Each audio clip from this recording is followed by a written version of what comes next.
کبھی تو ایک نمہ لگتا ہے اور کبھی صدیاں لگ جاتی ہیں۔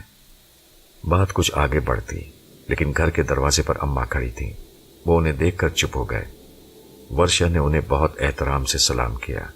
ساحل عمر اپنی اماں کے بارے میں اسے تفصیل سے بتا چکا تھا۔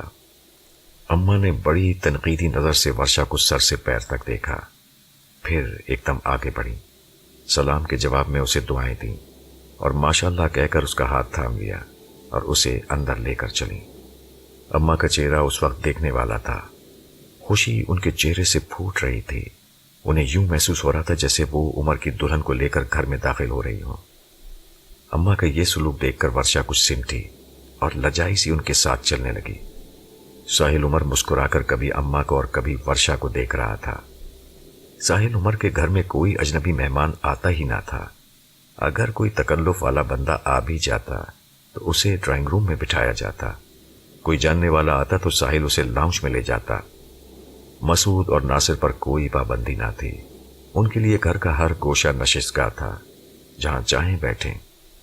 اماں ورشا کو سیدھی لاؤنج میں لے آئی تھیں۔ ساحل عمر ابھی ورشا کو بیٹھنے کا اشارہ کرنا ہی چاہتا تھا کہ اماں فوراً بول اٹھی، ارے یہاں کہاں بیٹھو گی؟ ساحل کا کمرہ وہ سامنے ہے، وہاں چلو۔ اور پھر اماں ورشا کا ہاتھ تھامے بڑے اطمینان سے ساحل عمر کے بیڈ روم میں داخل ہو گئی اور پھر جلدی سے باہر نکلتے ہوئے بولی، تم یہاں بیٹھو، میں کچھ کھانے پینے کا بندوبست کرتی ہوں۔ اماں کے جانے کے بعد بے اختیار دونوں کی نظریں ملیں اور وہ دونوں ہی کچھ سوچ کر بے اختیار مسکرا اٹھے۔ یہیں بیٹھیں گی یا باہر چلیں گی؟ ساحل عمر نے پوچھا۔ یہ کون ہے؟ یکایک ورشا کی آواز تبدیل ہو گئی۔ کون؟ ساحل عمر کو فوراً ہی معلوم ہو گیا کہ وہ کیا پوچھ رہی ہے۔ وہ رشا ملوک کی تصویر پر نظریں گاڑی ہوئی تھی۔ اس کے ابرو کمان بن چکے تھے اور آنکھوں میں تیر اتر آئے تھے۔ پینٹنگ ہے، ساحل عمر نے سادگی سے جواب دیا۔ کس کی ہے؟ ورشا کے لہجے میں پریشانی شامل تھی۔ یہ تو مجھے خود بھی معلوم نہیں، ساحل عمر نے سادگی سے کہا۔ خیالی ہے، اس نے خیال ظاہر کیا۔ ہاں، ایک طرح سے خیال ہی سمجھو، کئی تصویروں کو دیکھ کر بنائی ہے، ساحل عمر نے وضاحت کی۔ اوہ، ورشا نے ایک گہرا اور ٹھنڈا سانس لیا۔ اس کے چہرے پر جو چند لمحوں کے لیے شک کا سانپ لہرایا تھا وہ اب غائب ہو چکا تھا۔ ورشا ہنس کر بولی، کہاں بیٹھوں؟ پورا کمرہ تمہارے لیے نگاہ منتظر بنا ہوا ہے، جہاں چاہے بیٹھو۔ تب وہ دھم سے بیڈ پر بیٹھ گئی اور مسکرا کر بولی، تم بھی میرے قریب ہی آ کر بیٹھ جاؤ۔ ساحل عمر نے دیوار سے لگی ایک کرسی اٹھائی اور بیڈ کے نزدیک کر کے اس پر بیٹھ گیا۔ کل یہ پینٹنگ مکمل کی ہے تم نے؟ ورشا کی نظریں اس تصویر پر گڑی تھیں۔ نہیں، یہ پینٹنگ تو میں نے کافی پہلے بنائی تھی، کل والی پینٹنگ میرے اسٹوڈیو میں ہے۔ ویسے اس پینٹنگ کی بڑی عجیب کہانی ہے، اس کی پیشانی پر ٹیکا دیکھ رہی ہو؟ یہاں پہلے میں نے ایک بچھو بنایا تھا۔ بچھو؟ ورشا ذرا سنبھل کر بیٹھ گئی، لیکن نظریں اس کی تصویر پر ہی تھیں۔ ساحل عمر کی اچانک ہی اس پر نظر پڑی۔ وہ بیڈ پر تھا اور بڑے مزے سے ورشا کے ہاتھ کی طرف بڑھ رہا تھا۔ ساحل عمر بیڈ پہ چلتے بچھو کو دیکھ کر ایک دم پریشان ہو گیا۔ وہ ہڑبڑا کر کھڑا ہو گیا اور گھٹی گھٹی سی آواز میں بولا، ورشا، بچھو۔ بچھو کا نام سن کر ورشا بڑی پھرتی سے کھڑی ہو گئی۔ اس نے پلٹ کر بیڈ کی طرف دیکھا اور اسے دیکھ کر حیران رہ گئی۔ ساحل عمر کی سمجھ میں نہ آیا کہ وہ اس بچھو کو کس چیز سے مارے۔ بیڈ روم میں کوئی ایسی چیز نہ تھی جس سے وہ اسے مار سکتا۔ شیلف میں کچھ کتابیں ضرور تھیں۔ پہلے اس نے سوچا کہ ایک موٹی سی کتاب نکال کر اس پر دے مارے، لیکن وہ جانتا تھا کہ گدے کی وجہ سے بچھو کو چوٹ نہ لگے گی۔ پھر یکایک وہ کچن کی طرف بھاگا۔ چمٹے سے نہ صرف وہ اس بچھو کو پکڑ کر دبا سکتا تھا بلکہ وہ اس پر سب بھی لگا سکتا تھا۔ اس بچھو نے اپنی دم کے ساتھ 2 ہاتھ بھی اٹھائے جیسے سلام کر رہا ہو۔ پھر وہ اپنی جگہ گھوما۔ تم یہاں سے فوراً واپس چلے جاؤ، ورشا نے تنبیہی لہجے میں لیکن بہت آہستہ سے کہا۔ یہ حکم سنتے ہی وہ بچھو فوراً پلٹا اور بڑی تیزی سے بیڈ کی دوسری طرف چلا گیا۔ ساحل عمر کمرے میں داخل ہوا تو وہ بچھو بیڈ کی دوسری طرف جا رہا تھا۔ اس نے اس کی ایک ہلکی سی جھلک دیکھی۔ وہ چمٹا لے کر بیڈ کی دوسری طرف بھاگا۔ نہیں ساحل، اسے مارنا نہیں، ورشا ایک دم چیخی۔ ساحل عمر کا اٹھا ہوا ہاتھ ایک دم رک گیا۔ وہ بچھو قالین پر اس کی رینج میں تھا. وہ اگر زور سے اس پر چمٹا مار دیتا تو اس کی موت یقینی تھی. بچھو کے لیے اتنا وقت بہت تھا. وہ بڑی تیزی سے سائڈ ٹیبل کے پیچھے غائب ہو گیا. تم نے اس بچھو کو مارنے سے مجھے کیوں روک دیا؟ ساحل عمر حیران تھا.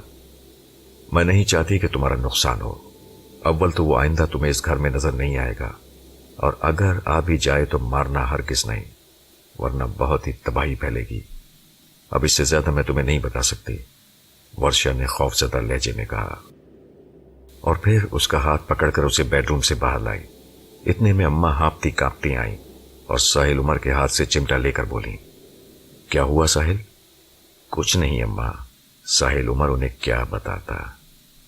پھر یہ چمٹا کچن سے کیوں لے کر بھاگے؟ اماں یہ بیڈ روم میں روٹی پکانے کا مظاہرہ کرنا چاہ رہے تھے. ورشا نے ہنس کر بات بنائی. عجیب ہو تم بھی، اماں واپس جاتے ہوئے بولی. بھلا یہ بھی کوئی بات ہوئی؟ پھر اماں جاتے جاتے پلٹیں اور گویا ہوئی. چلو ڈائننگ ٹیبل پر چلو، میں چائے لاتی ہوں. وہ دونوں ڈائننگ ٹیبل کی طرف بڑھے.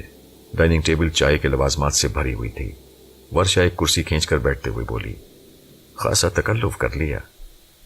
میں نے کچھ نہیں کیا، یہ سب اماں کا کمال ہے. ساحل عمر اس کے برابر میں بیٹھتے ہوئے بولا، میں نے بھی کچھ نہیں کیا، یہ سب تمہارا جمال ہے. اماں کے پیچھے سے آواز آئی. ان کے ہاتھ میں چائے کی کیتلی تھی. واہ اماں، کیا بات کہی، قسم سے ایک چائے کا مزہ آ گیا. ساحل عمر نے ہنس کر کہا، آپ کچھ اس تصویر کے بارے میں بتا رہے تھے. ورشا نے فوراً موضوع بدلا. او ہاں، ساحل عمر کو جیسے یاد آ گیا. پھر اس نے رشا ملوک کی پینٹنگ کی داستان الف سے لے کر یہ تک سنا دی.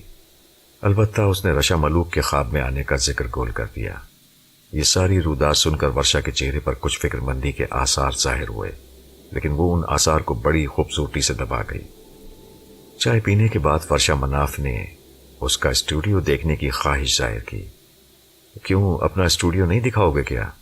اس نے اسے ترچھی نظروں سے دیکھا. ضرور، آؤ میرے ساتھ. کل میں نے ایک نئی پینٹنگ مکمل کی ہے، وہ بھی دیکھ لینا. وہ اسے اپنے ساتھ لے کر چلا. اماں نے آگے بڑھ کر اسٹوڈیو کا لاک کھول دیا. ورشا اور ساحل کمرے میں داخل ہوئے. یہ اچھا خاصا بڑا کمرہ تھا. چیتے کی تصویر مکمل کرنے کے بعد اس نے بورڈ دیوار کی جانب کھسکا دیا تھا. دیوار بالکل خالی تھی. یہ ایک لائف سائز پینٹنگ تھی. اس میں چیتا اپنی تمام تر جزیات کے ساتھ موجود تھا. اسے دیکھ کر یوں محسوس ہوتا تھا جیسے چیتا اب قدم اٹھا کر آگے آ جائے گا. ساحل عمر نے اس پینٹنگ پر بہت محنت کی تھی. اس محنت کا نتیجہ سامنے ظاہر تھا. ایک جیتا جاگتا چیتا. بازغر کی فرمائش پر یہ تصویر بنائی گئی تھی. وہ ساحل عمر کو ایک ٹیلی فون نمبر دے گیا تھا کہ وہ تصویر مکمل ہونے پر اسے اطلاع دے دے. وہ آ کر لے جائے گا اور منہ مانگا معاوضہ ادا کر دیا جائے گا. ساحل عمر نے اسے ابھی ٹیلی فون نہیں کیا تھا. اس کا ارادہ تھا کہ ورشا کے جانے کے بعد اسے اطلاع دے دے گا کہ کل کسی وقت آ کر وہ پینٹنگ اٹھا لے جائے. ساحل عمر آگے بڑھا تھا. اس نے کمرے میں داخل ہو کر اپنی پینٹنگ کی جانب اشارہ کیا. یہ ہے وہ تصویر. ورشا اس کے اسٹوڈیو پر ایک نظر ڈالتی ہوئی آگے بڑھ رہی تھی. ساحل عمر کے اشارہ کرنے پر وہ تہکال کی تصویر کی طرف متوجہ ہو گئی. ابھی ورشا نے ایک نظر دیکھا ہی تھا کہ ایک دم اس کے چہرے پر خوف چھا گیا. وہ خوف زدہ ہو کر چیختی ہوئی کمرے سے باہر نکل گئی. ساحل عمر کی سمجھ میں نہ آیا کہ ورشا کو اچانک کیا ہوا. وہ بھی اس کے پیچھے تیزی سے باہر نکل آیا. ورشا ٹی وی لاؤنج میں ایک صوفے پر بے دم سی پڑی تھی. کیا ہوا ورشا؟ ساحل عمر اس کے قریب بیٹھتا ہوا بولا. اماں بھی پریشان ہو کر ان کے قریب آ گئیں. آئے ہائے، کیا ہوا بھیا؟ ساحل، اس کمرے کا دروازہ فوراً لاک کر دیں. وہ گھبرائے ہوئے لہجے میں بولی. اچھا. ساحل عمر فوراً اٹھا. میں کرتی ہوں، اماں نے جلدی سے کہا. تم بیٹھو، آخر ہوا کیا؟ وہ چیتا تصویر سے باہر نکل آیا تھا. وہ مجھ پر جھپٹنا چاہتا تھا. اس نے حیرت میں ڈالنے والا بیان دیا. یا اللہ خیر، ایک اور نئی مصیبت. ساحل عمر بڑبڑایا. ورشا، تمہیں ضرور کوئی غلط فہمی ہوئی ہے. ذرا آؤ میرے ساتھ. میں اب اس کمرے میں ہرگز نہیں جاؤں گی. ورشا نے سختی سے منع کر دیا. اچھا، میں خود جا کر دیکھتا ہوں. یہ کہہ کر ساحل عمر تیزی سے اٹھ گیا. اماں دروازہ بند کرنے ہی والی تھیں کہ اس نے روک دیا. اماں، ایک منٹ. اس نے کمرے میں جا کر تہکال کی تصویر کو دیکھا۔ تصویر اپنی جگہ جوں کی توں موجود تھی۔ اس نے پھر خود اپنے ہاتھ سے اسٹوڈیو کا دروازہ لاک کیا اور ورشا کے پاس آ گیا۔ ورشا اسے خوفزدہ نظروں سے دیکھ رہی تھی۔ وہ بولی، میں ٹھیک کہہ رہی تھی نا؟ جی بالکل نہیں، تصویر تو جوں کی توں موجود ہے۔ یقین نہ آئے تو چل کر دوبارہ دیکھ لو، کسی قیمت پر نہیں۔ اب میں ہرگز اس تصویر کو نہیں دیکھوں گی، وہ خوفزدہ لہجے میں بولی۔ اچھا چلو چھوڑو، مت دیکھو، لیکن ڈرو مت، وہ محض ایک تصویر ہے۔ کاش ایسا ہی ہوتا، وہ کھوئے ہوئے انداز میں بولی۔ کیا مطلب؟ ساحل عمر نے اسے سوالیہ نگاہوں سے دیکھا۔ میں نے جو دیکھا وہ کچھ اور ہی دیکھا۔ ممی کا خیال ٹھیک تھا۔ کیا کہا تھا ممی نے؟ ساحل عمر نے پوچھا۔ ممی نے کہا تھا کہ ساحل کے گھر مت جاؤ، اس کے گھر میں کچھ ایسی چیزیں ہیں جنہیں دیکھ کر تم پریشان ہو جاؤ گی۔ وہی ہوا، ممی کے خیال کی تصدیق ہو گئی۔ اچھا میں چلتی ہوں، اب میں زیادہ دیر یہاں نہیں ٹھہر سکتی، یہ کہہ کر وہ فوراً کھڑی ہو گئی۔ ارے ورشا، کچھ دیر تو اور رکو، اس نے التجا کی۔ نہیں ساحل، اب جانا ہی ہوگا، میں تم سے جلد ملوں گی۔ اوکے پھر۔ ساحل عمر ورشا کے رویے کو سمجھ نہ سکا۔ جب وہ آئی تھی تو بہت خوش تھی، لگتا تھا کہ بہت دیر بیٹھ کر جائے گی، لیکن اب وہ کچھ اس طرح اکھڑی تھی کہ چند منٹس بیٹھنے کے لیے تیار نہ تھی۔ وہ تہکال کی تصویر دیکھ کر ڈر گئی تھی۔ پتہ نہیں اس تہکال کی تصویر میں کیا دیکھ لیا تھا۔ ساحل عمر اب سنجیدگی سے سوچ رہا تھا کہ وہ تصویریں بنانا چھوڑ دے۔ حد ہو گئی تھی، جو تصویر بنا رہا تھا وہ پراسرار ثابت ہو رہی تھی۔ لیکن یہ سلسلہ ابھی انہی 2 تصویروں سے شروع ہوا تھا، اس سے پہلے تو کبھی کوئی مسئلہ کھڑا نہیں ہوا تھا۔ ورشا تیز تیز قدموں سے گیٹ کی طرف بڑھ رہی تھی۔ گیٹ پر پہنچ کر ساحل عمر نے اس سے پوچھا، ورشا تمہاری طبیعت تو ٹھیک ہے نا؟ تم گاڑی ڈرائیو کر لو گی یا میں گھر تک چھوڑاؤں؟ نہیں تم پریشان نہ ہو، میں بالکل ٹھیک ہوں۔ میں معذرت چاہتی ہوں کہ میری وجہ سے ایک اچھی ملاقات بوریت میں تبدیل ہو گئی، مجھے معاف کر دینا، ورشا نے عجیب سے انداز میں کہا اور گاڑی سٹارٹ کر کے تیزی سے نکل گئی۔ ساحل عمر گاڑی کی سرخ بتیاں دیکھتا رہ گیا۔ ورشا جب توقع کے خلاف چل گھر پہنچ گئی تو برکھا نے گیٹ کھولتے ہی سوال کیا، کیا ہوا؟ ممی اندر تو آنے دو، بتاتی ہوں، ورشا نے نرم لہجے میں کہا۔ اچھا آؤ۔ برکھا گیٹ کے سامنے سے ہٹ گئی۔ گاڑی کھڑی کرنے کے بعد جب ورشا برکھا کے بیڈ روم میں پہنچی تو وہاں عجیب سی بو آ رہی تھی۔ ممی تمہارے کمرے میں بو کیسی آ رہی ہے؟ ورشا نے لمبا سانس لیتے ہوئے کہا۔ ورشا اپنی بات کرو، برکھا کے ایک دم تیور بدل گئے۔ بس ممی کیا بتاؤں، یوں سمجھو کہ مجھے کمرے سے نکلنے میں ذرا دیر ہو جاتی تو میں تو گئی تھی کام سے۔ ورشا نے یہ کہہ کر ساحل عمر کے گھر میں اس پر کیا پی تھی مختصراً احوال کہہ سنایا۔ برکھا نے ساری بات سن کر ایک گہرا اور ٹھنڈا سانس لیا اور پھر بولی، ورشا تجھے وہاں پہنچنے میں دیر ہو گئی۔ اگر تو اس منحوس کی تصویر مکمل ہونے سے پہلے وہاں پہنچ جاتی تو یہ صورتحال نہ ہوتی۔ خیر کوئی بات نہیں، میرا نام بھی برکھا ہے، میں کرتی ہوں اس کا انتظام۔ ممی تم کیا کرو گی؟ ورشا فکر مند ہو کر بولی۔ بتاتی ہوں کیا کروں گی۔ یہ بتا اس نے میری دی ہوئی انگوٹھی تو نہیں اتار دی؟ برکھا نے پوچھا۔ نہیں، وہ اس کے ہاتھ میں تھی، ورشا نے تصدیق کی۔ اچھا، وہ کسی قدر خوش ہو کر بولی، یہ بھی اچھا ہے، لا ذرا مجھے ٹیلی فون اٹھا دے۔ ورشا نے سائڈ ٹیبل پر رکھا ٹیلی فون برکھا کی طرف بڑھا دیا۔ برکھا اطمینان سے بیڈ پر بیٹھ کر کسی کو ٹیلی فون ملانے لگی۔ ہاں واسم کیسے ہو؟ برکھا نے ادھر سے ٹیلی فون اٹھانے پر خوش اخلاقی سے کہا۔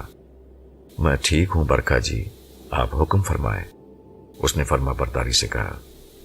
واسم میں فون ورشا کو دیتی ہوں، وہ تمہیں ایک پتہ سمجھائے گی، اس پتے کو اچھی طرح سمجھ لو، لکھ لو، پھر میں بات کرتی ہوں۔